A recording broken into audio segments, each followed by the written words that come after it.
ॐ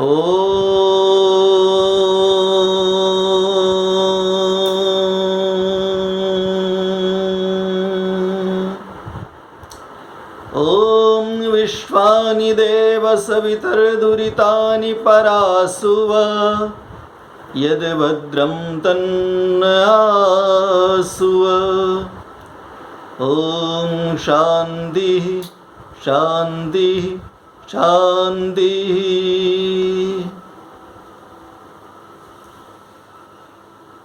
प्यारे विद्यार्थियों और बैठे हुए श्रोताओं, आज आप लोगों के समक्ष मैं न्याय दर्शन में प्रमाण विवेचन प्रस्तुत कर रहा हूं। भारतीय दर्शन में प्रमाण जो हमारे दार्शनिक हैं वो अलग अलग मानते हैं। जैसे उदाहरण के रूप में चारवाक जो दर्शन है वो केवल एक प्रमाण मानता है, वो प्रत्यक्ष प्रमाण मानता है।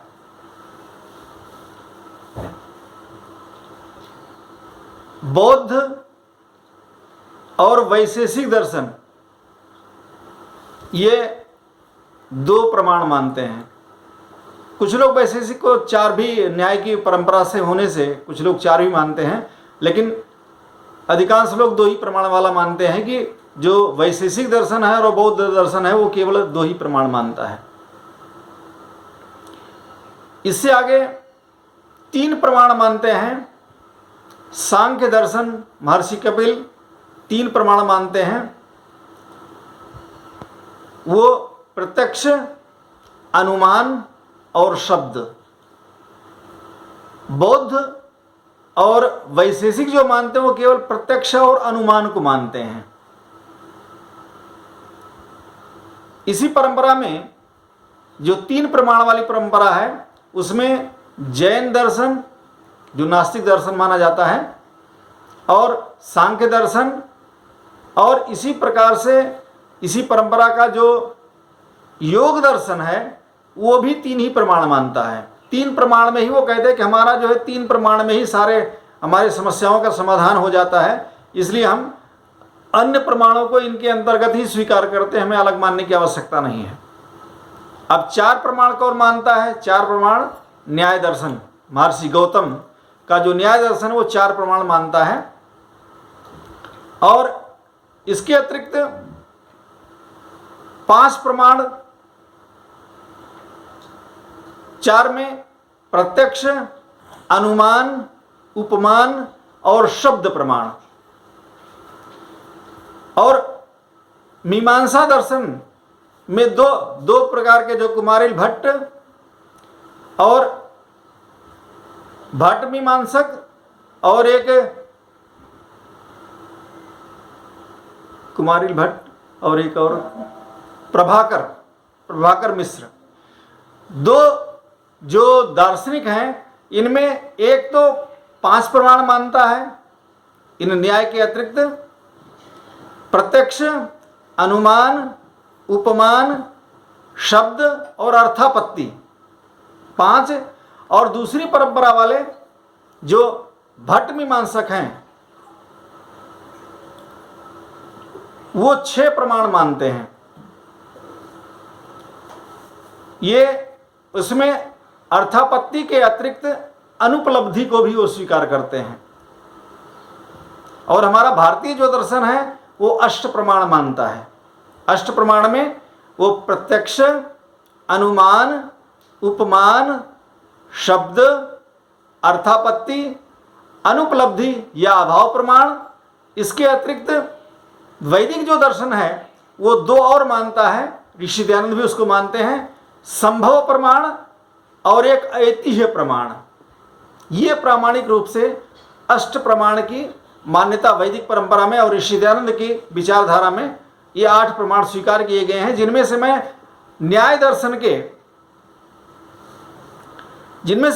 दर्शन के जो चार प्रमाण हैं उनको विशेष रूप से आपके समक्ष, बच्चों के समक्ष प्रस्तुत कर रहा हूं, क्योंकि ये जो प्रमाण का जो कोर्स है ये हमारे भारतीय ज्ञान मीमांसा और भारतीय तर्क शास्त्र में बीए वाले कोर्स में HPI C 201 के अंतर्गत इसको लिया गया है। तो इसलिए अधिक मैं इसकी विस्तार से व्याख्या न करता हुआ मैं आधे घंटे के समय में ही इन चारों प्रमाणों को प्रस्तुत करने का प्रयास करूंगा। तो प्रत्यक्ष प्रमाण जो पहला प्रमाण है, कहते प्रत्यक्ष अर्थात जो हमें सामने दिखाई देता है उसको प्रत्यक्ष माना गया है। प्रत्यक्षम किम प्रमाणम, कहते प्रत्यक्ष पर किसी को कोई संदेह नहीं होता।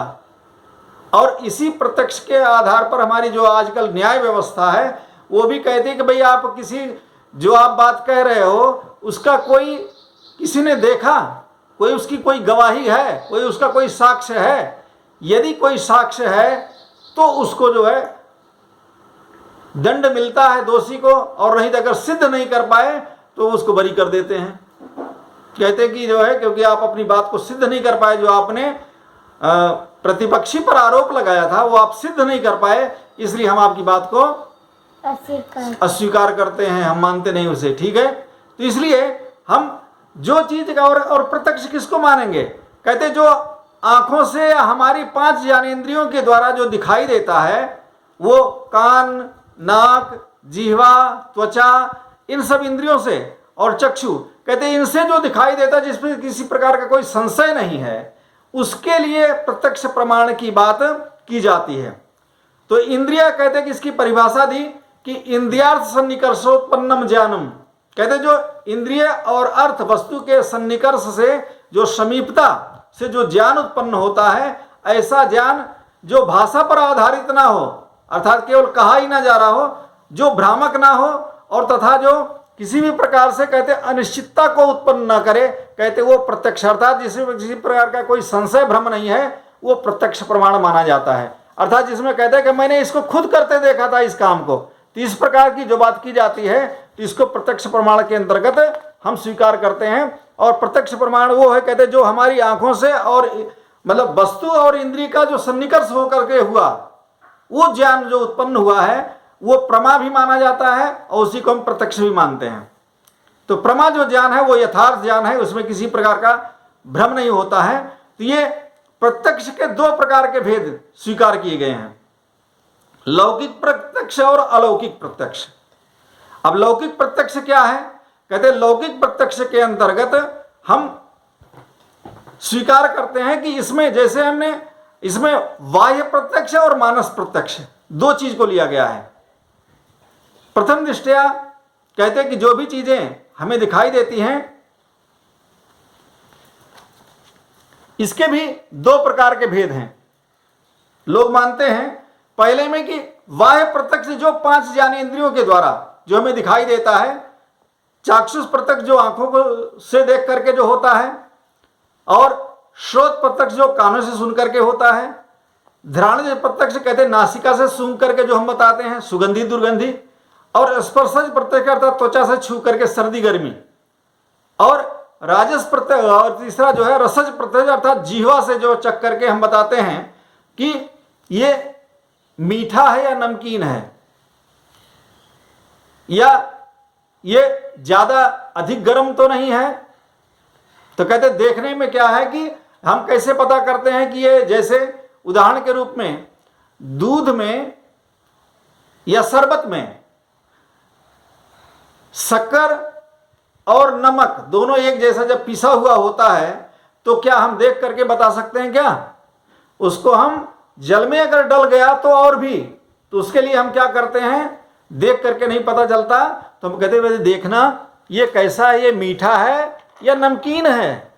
तो हम क्या करते हैं, अंगुली उठाते हैं और गिलास में डुबा देते हैं, और गिलास में डुबाने के बाद जीवा पे लगाते हैं, और जब जीवा पे लगाते हैं तो हम कहते हैं कि इसमें शक्कर पड़ा है या नमक या बूरा पड़ गया है। शक्कर नहीं, वो नमक पड़ गया या मीठा पड़ गया है, वो स्वाद चखने के बाद हमें पता चलता है। बच्चे के लिए माँ कहती है कि देखो दूध ज्यादा मीठा तो नहीं हुआ, या मैं आज मीठा डालना भूल गई, एक बार देखना तो सही दूध में मीठा पड़ गया कि नहीं पड़ गया। तो उसके लिए हम क्या करते हैं, अंगुली डुबाते हैं उस दूध में और चख करके बताते हैं कि हाँ नहीं दूध में मीठा पड़ गया है, और उसमें भी और शक होता है तो हम क्या करते हैं, चम्मच से मिला करके, अरे नहीं मैंने तो डाला था दूध में मैंने मीठा डाला था। यदि बच्चा ये बात कहता कि नहीं मीठा तो हुआ नहीं, तो बोले नहीं अरे मैंने चीनी डाला है, उसको बढ़िया तरीके से चम्मच से घोलो मिला लो फिर चेक करो। तो क्या है कि हम जीवा से चेक करके बता देते हैं। सुगंधी दुर्गंधी का, यदि कहीं जा रहे हो और सड़क के किनारे कोई दुर्गंधी आ रही है, नहीं दिखाई दे रहा, फिर भी नासिका बता देते कि यहाँ तो कोई लाश सड़ रही है, किसी ने किसी जानवर को मार करके या मनुष्य को मार करके या किसी उसका जो है फेंक दिया है और वो सड़ रहा, उससे बदबू आ रही है। तो किसने बताया, आंख ने थोड़ी बताया, वो नासिका ने जाते समय हवा का जो उधर से झोंका आ रहा था, हवा की जो लहर आ रही थी, उसने नासिका में वो गंध पहुंचाया और उसने बताया कि यहाँ तो बहुत बदबू आ रही है भाई, यहाँ तो लगता है कोई चीज फेंक दिया गया है, मार करके सड़ रहा है, उसको देखो तो सही क्या है। ठीक है, तो वो जो है गंध का पता, या इधर से अगर कहीं जा रहे हो और बगल में गुलाब के फूलों का बगीचा हो, या अभी कुछ समय पहले गुरुकुल ज्वालापुर के बागों में जो है आम के बौर आए, अभी होली के बाद, तो उससे जब बौर आए तो पूरा जो वायुमंडल पूरा सुगंधित हो गया, उसकी बौर से महक गया। उसकी छोटे छोटे पुष्प, रात रानी का अगर फूल हो और अगर वो थोड़े से अगर खिलता है तो पूरे उसको महका देता है। तो सुगंधित दुर्गंधी का हमें पता चलता किससे, नासिका से नासिका बता देती है कि यहाँ पर सुगंधित वायु है, यहाँ की वायु दुर्गंधित है। ठीक है, तो आंख से और नाक से, और फिर इसके बाद जो है कान से कहते क्या कहते, कान से सुन करके। हम यहां पर आजकल तो मोबाइल में इसका समय आ गया कि लोग टेलीविजन चलाते हैं, या हम मोबाइल पे भी देख लेते हैं, यूट्यूब भी देख लेते हैं, तो इससे देख करके। लेकिन यदि मान लिया समाचार वैसे ऑडियो कोई चला दे जिसमें चित्र ना आ रहा हो, फिर भी देख करके हम अगर किसी की बात को हमने पहले से सुना हुआ है देख करके, तो हम ये कह देते हैं कि ये तो मोदी जी की आवाज है, ये तो योगी जी बोल रहे हैं, ये तो अनुराधा पौडवाल गा रही हैं, ये तो कविता कृष्णमूर्ति की आवाज है, ये तो लता मंगेशकर की आवाज है। ठीक है, या जो है आपके पड़ोस का कोई बच्चा आ जाता है, तो उस बच्चे को हमने देखा नहीं, लेकिन वो जैसे आवाज देता है गेट पर, तुरंत हम कह देते हैं कि ये तो फला व्यक्ति है। हमने देखा नहीं आंखों से, लेकिन कान से सुन करके हमने बता दिया कि इस समय देवांश आ गया है गेट पे खेल करके, तो उसको ले आओ। ठीक है, तो ये पहचान की, अर्थात कानों से बिना देखे भी हम बता देते हैं। तो ये जो पहचान कराना, ये प्रत्यक्ष है, लौकिक प्रत्यक्ष है। ठीक है, तो इसके अनुसार जो है, फिर इसके अतिरिक्त एक और माना गया मानस प्रत्यक्ष, कि मानस प्रत्यक्ष में हम मन के द्वारा भी जो है, अगर हमारी इंद्रियां हैं ये सीधे काम नहीं करती हैं, हमारी जिस इंद्रिय के साथ अगर मन लगा हुआ होता है वही ज्ञान हमें प्राप्त होता है। अगर मन हमारा पढ़ाई के समय भी कहीं और खो रहा हो, बच्चे तो विद्यार्थी बैठे रहते हैं, लेकिन अगर कोई दुर्घटना हो जाए किसी के घर में, किसी के साथी का कोई चोट लग जाए, दुर्घटना हो जाए और उसको संदेश मिल जाए, या परिवार में एकाएक कोई अचानक कोई घटना घट जाए, तो और वो संदेश अगर बच्चे को मिल जाए तो बच्चे का मन चलायमान हो जाता है। सुनते हुए भी, क्लास में बैठे हुए भी उसको सोचता रहता है वहाँ के बारे में, घटना के बारे में कि क्या हो रहा होगा। तो बैठे हुए भी क्लास में, वो क्लास में नहीं होता तो उसको समझ में नहीं आता है, या क्लास में बैठा है सचेत होकर नहीं बैठा है, तो उस स्थिति में भी क्या होता है कि आलस से अगर झुक करके बैठता है तो उसको नींद आने लगती है।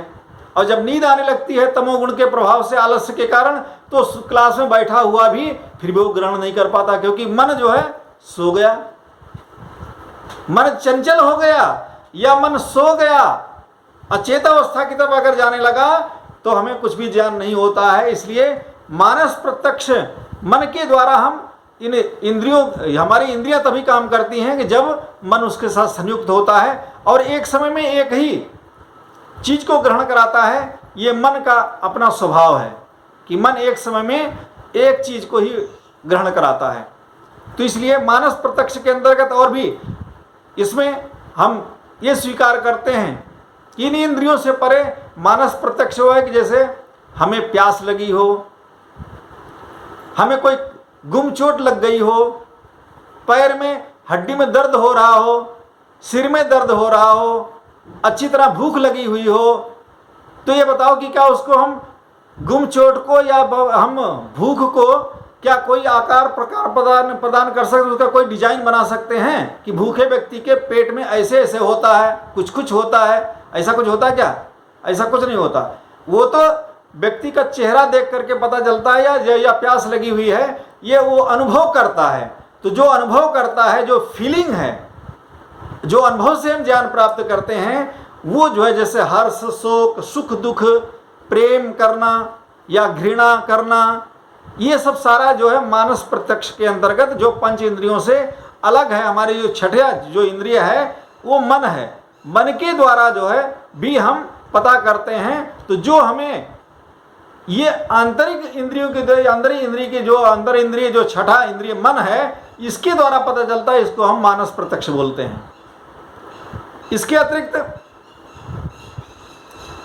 एक योगज प्रत्यक्ष भी है, लेकिन उसका चलो अगले उसमें करेंगे। अब दूसरे प्रकार का भी एक और दृष्टिकोण माना जाता है लौकिक प्रत्यक्ष का, जिसमें ज्ञान की प्रक्रिया को और गहराई से दिया है। वो क्या है कि जब हमें कोई चीज हम देखते हैं, सामान्य रूप से जब हम देखते हैं, जैसे मान लिया हम अपने दरवाजे पर खड़े होकर के यदि कोई दूर से अगर कोई व्यक्ति आ रहा हो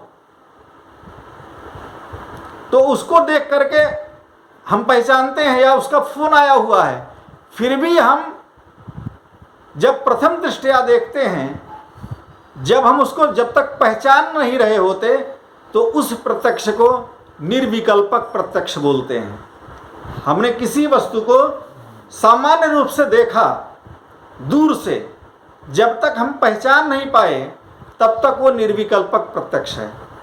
वही व्यक्ति जब और पास आ गया, और पास जब आ गया, जब हमने पहचान लिया कि ये तो मोहन है, देवांश है, विकास है, या कोई भी जो भी हम वो देखते हैं, तो देख करके जो विद्यार्थी हम पहचानते हैं, तो जब पहचान लेते हैं कि ये तो जो है फला व्यक्ति है, जब उसका हम नामकरण कर देते हैं तो कहते हैं ये सविकल्पक प्रत्यक्ष हो गया। जो निर्विकल्पक था, जिसको हम पहचान नहीं रहे थे, वो निर्विकल्पक था प्रथम दृष्टि वाला, लेकिन जब उसको हमने पहचान लिया तो वो सविकल्पक प्रत्यक्ष हो गया। ठीक है, अब सविकल्पक प्रत्यक्ष, और इसके बाद कहते हैं एक और प्रत्यभिज्ञा।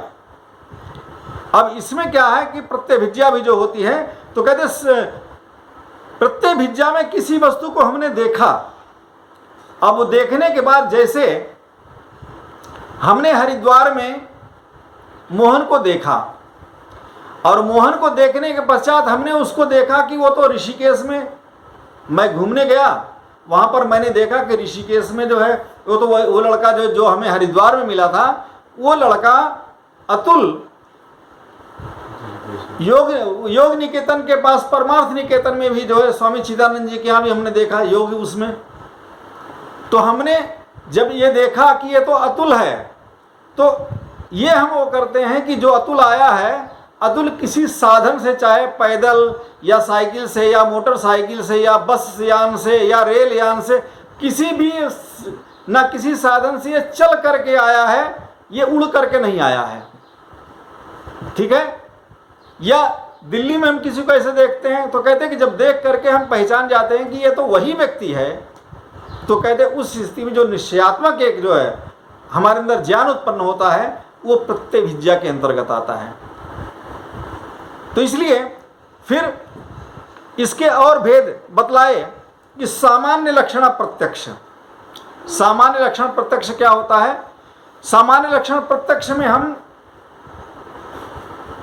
सामान्य चीजों का, जैसे हमने गाय देखी और गाय या किसी व्यक्ति को देखा, तो व्यक्ति विशेष जो समुदाय को देख करके हम जानकारी प्राप्त करते हैं, वो सामान्य लक्षण प्रत्यक्ष होता है। लेकिन यदि हम जो दूसरा है ज्ञान लक्षण प्रत्यक्ष, ज्ञान लक्षण में कि यदि जैसे हमने पहले से अनुभव किया हुआ है कि घास, कोमल घास पर चल करके हमने देखा स्पर्श करके कि ये बहुत मुलायम होता है, तो जैसे हम उस घास को देखते हैं तो उस घास को देखने के साथ हमें उसकी कोमलता का भी ज्ञान हो जाता है। या हमने किसी चीज को सूंघा हुआ है, जैसे गुलाब को हमने देखा, हमने पहले से अनुभव किया हुआ है, तो तुरंत देख करके हमारे अंदर उसकी कोमलता का और उसकी सुगंधि का भी ज्ञान हो जाता है। तो कहते हैं ये ज्ञान लक्षण प्रत्यक्ष है।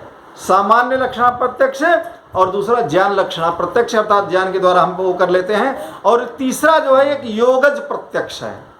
योगज प्रत्यक्ष में अर्थात जो योगियों को होता है, सामान्य व्यक्तियों को नहीं होता है, वो जो लोग ध्यान करते हैं, मेडिटेशन करते हैं, साधना करते हैं, उन लोगों को जो परमात्मा के बारे में आध्यात्मिक अलौकिक आनंद की जो अनुभूति होती है या समाधि की अवस्था में जो उनको अनुभूति होती है, वो सारा का सारा जो योगी विशेष योगियों को जो विशेष प्रकार का ज्ञान होता है, वो योगज प्रत्यक्ष के अंतर्गत आता है।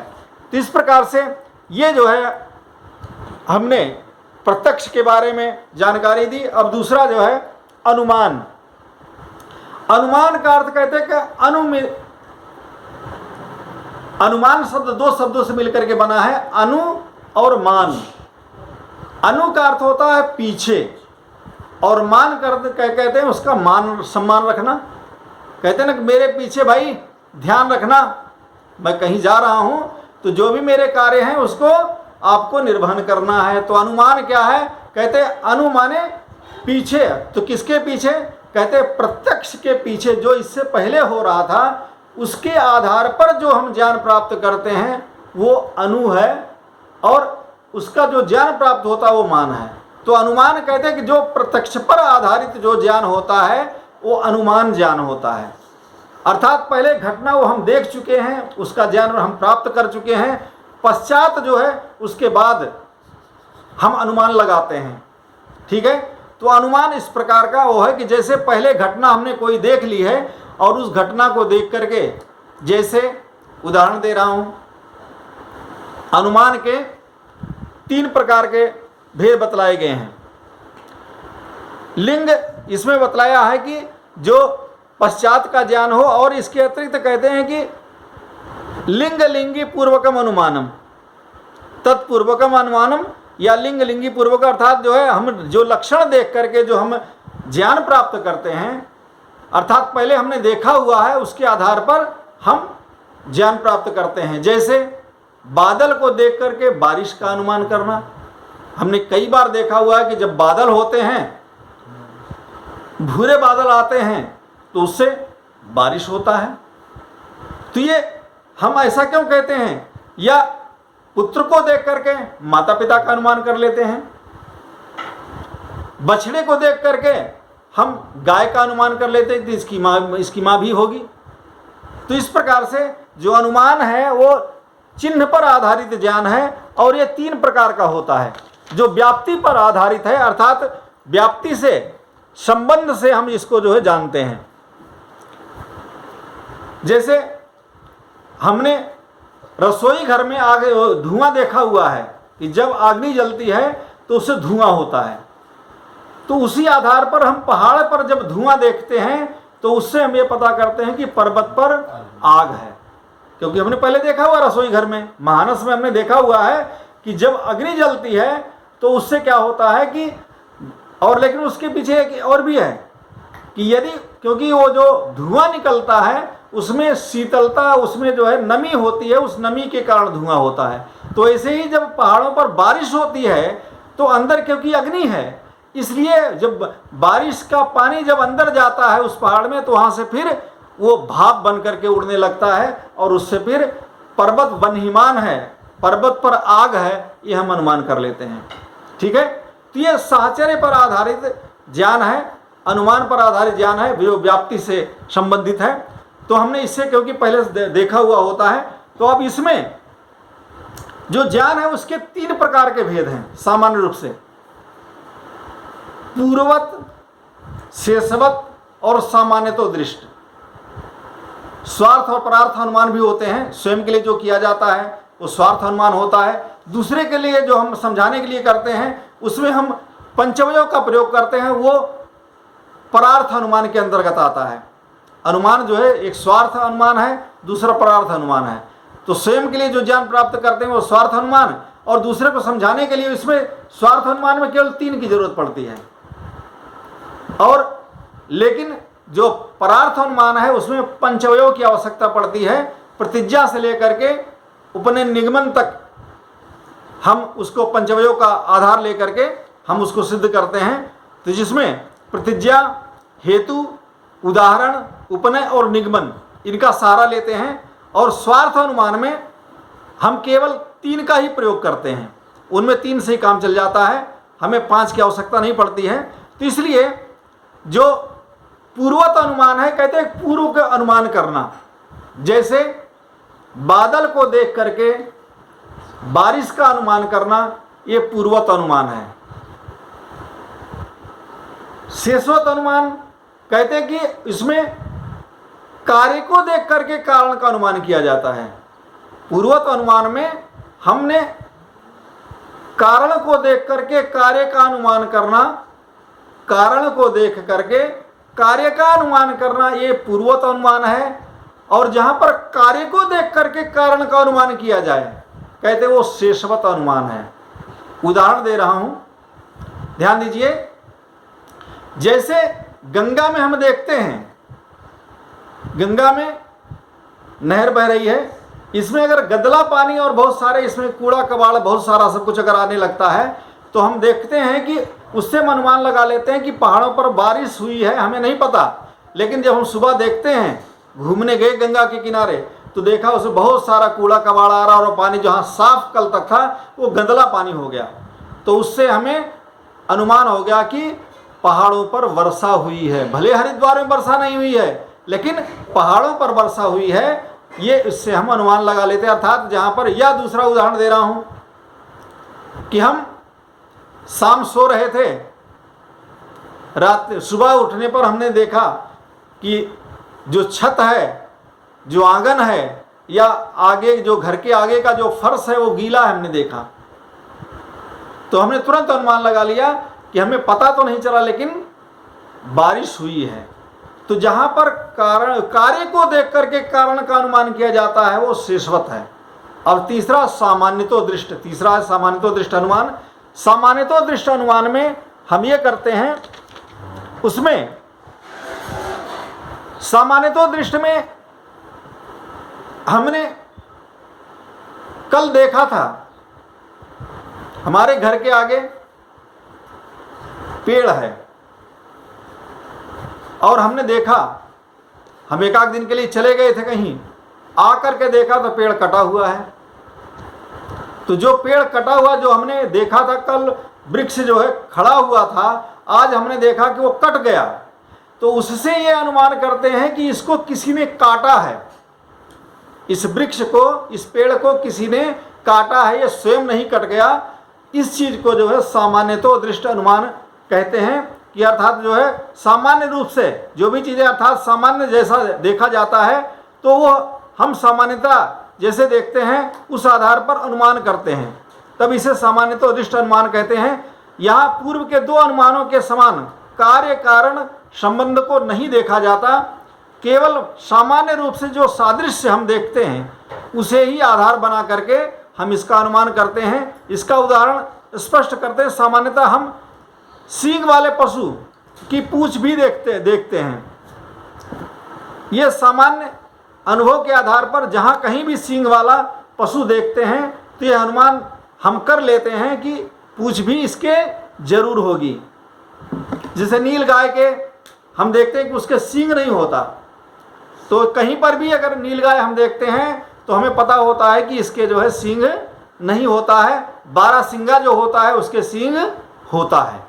तो ये जो अनुमान का हुआ। इसके बाद फिर उपमान, कहते उपमा के आधार पर जिसको हम मानते हैं, कहते वो उपमान है। उपमा के आधार पर जिसकी हम व्याख्या करते हैं या पहचानते हैं वो उपमान होता है। अब उपमान प्रमाण में क्या होता है कि पहले से हमें वस्तु के बारे में पहले से पता है और किसी ने बताया, जैसे आपका मित्र यदि आ रहा हो और आपने उसको पहले कभी नहीं देखा है, तो उसको हम क्या करते हैं कि हम उसके जैसा कोई वस्तु या पदार्थ का लक्षण बता देते हैं कि वो व्यक्ति इस उम्र का है, वो सांवला है, गोरा है, या हम उसका कुछ पहचान बता देते हैं कि वो कुर्ता पैजामा में आ रहा होगा, वो व्यक्ति कुर्ता धोती में आएगा।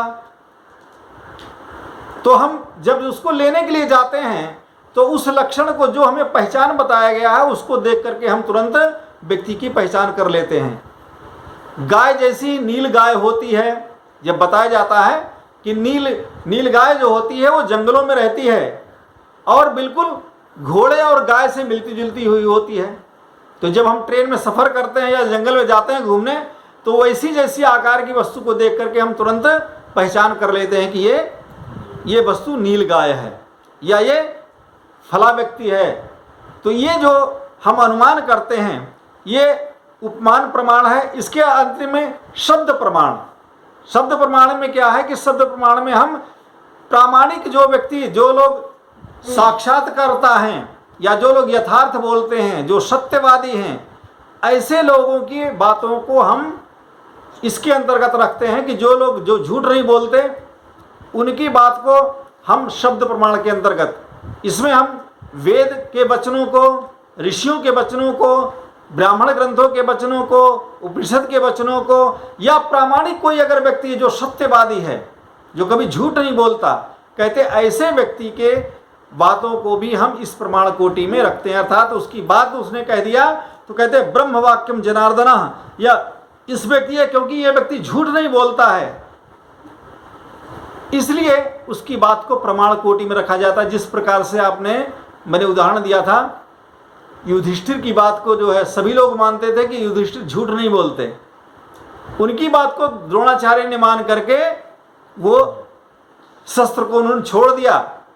तो वो जो है, जो प्रामाणिक व्यक्ति होता है, जो निष्कपट होता है, जिसके अंदर कोई छल कपट नहीं है, जिसका कोई स्वार्थ भाव नहीं होता है, कहते जो लोक कल्याणकारी बात बोलता है उसकी बात को भी प्रमाण कोटि में रखा जाता है।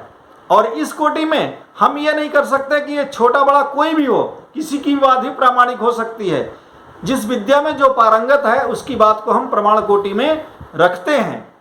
और वो कैसे रखते हैं?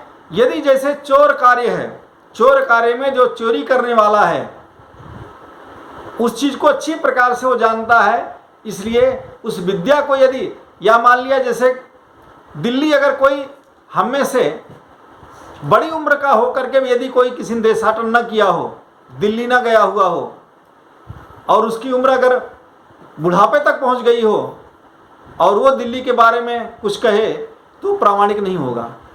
यदि एक 15 साल का बच्चा भी यदि दिल्ली का उसने भ्रमण किया हुआ, यहाँ से गया हुआ है, और वो रास्ता बताता है कि हम दिल्ली जब गए थे तो ये रास्ते जो इस रास्ते से गए थे तो इस रास्ते में ये शहर पड़ा था, तो उसकी बात प्रमाण कोटि में मानी जाएगी क्योंकि उसने देखा हुआ है। इसी प्रकार से जिस विद्या का जो जानकार है वो ये जो भी बात कहता है तो उसको हम शब्द प्रमाण की कोटि में रखते हैं। इस प्रकार से ये जो प्रमाण मीमांसा है, न्याय दर्शन की जो 4 प्रत्यक्ष, अनुमान, उपमान और शब्द, ये इस प्रकार से यह प्रकरण पूर्ण होता है। और मैं समझता हूँ समय भी आधे घंटे से अधिक हो गया है, इसलिए अपने वक्तव्य को अधिक न बढ़ाते हुए यहीं पर विराम देता हूँ। इति ओम, धन्यवाद।